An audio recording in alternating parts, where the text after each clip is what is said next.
It's been about a year now since we invited Ollie, our little corgi puppy, into our home and into our hearts.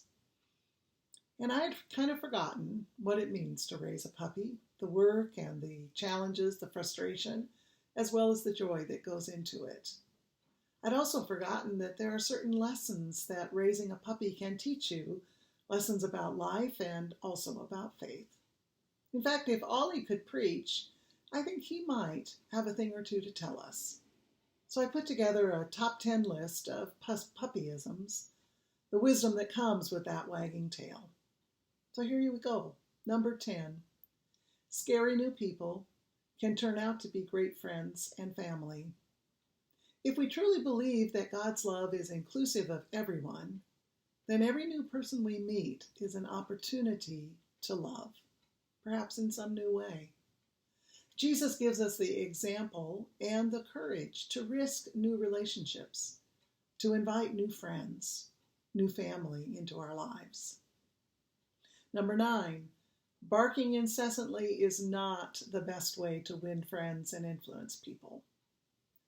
This is a lesson I'd really like Ollie to learn. You know, what we say and how we say it affects the way that people relate to us. Barking or whining incessantly is not likely to invite respect, admiration, or even acceptance. Number 8, you don't have to be perfect with every command, but you do need to try. John Wesley, the founder of Methodism, tells us that every Christian is going on to perfection.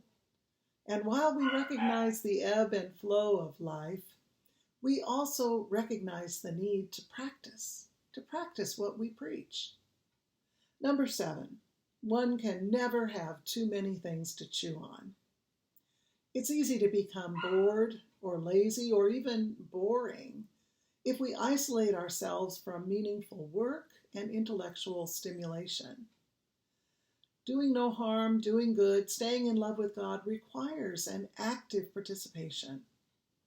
In the first beginning verses of the 12th chapter of Romans, Paul tells us that we are not to be conformed to this world, but we are to be transformed by the renewing of our minds.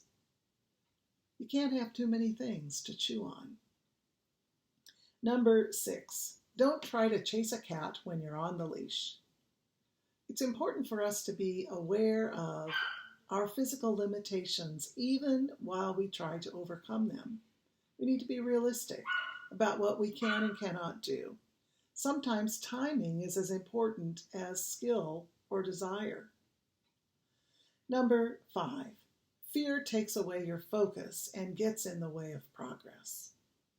Don't let your faith be stymied. Don't let your discipleship founder because of fear. It is amazing how much more focused you can be if you give up the fear, even for a moment at a time. Number 4, sometimes you just have to plop down and rest, no matter how funny you look. There is a good reason God gives us the Sabbath. Don't forget to take time out on a regular basis to rest and to be renewed. Life is, after all, a marathon, not a 60-yard dash. Number 3, every new day is a reason to rejoice. Don't hesitate to throw yourself into the new day joyfully, expectantly, enthusiastically, energetically. Ollie comes out of his crate every morning stretching and barking, jumping, practically dancing with joy. Here's another new day. Greet each one as a gift. Number 2, if you trust people, home, yourself, great opportunities, great adventures arise. It is trust which enables relationships to grow, and it is trust which enables faith to flourish.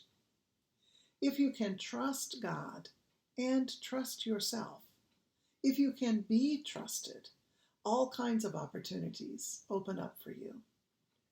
And the number 1 on the top 10 list of puppyisms, play is as essential to life as food and water.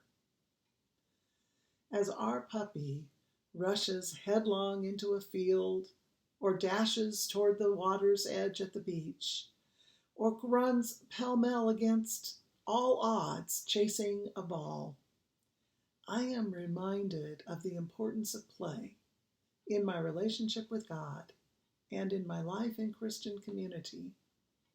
When I am able to jump into the waters of baptism with Ollie's kind of abandon, when I am able to delight in God's creation with Ollie's intensity of joy, I am able to receive Christ's living water, and I am able to feast upon the bread of heaven in ways that change me and the life of my community. I truly believe, my friends, that the life of community, the life of faith, should be a playful, joyful life.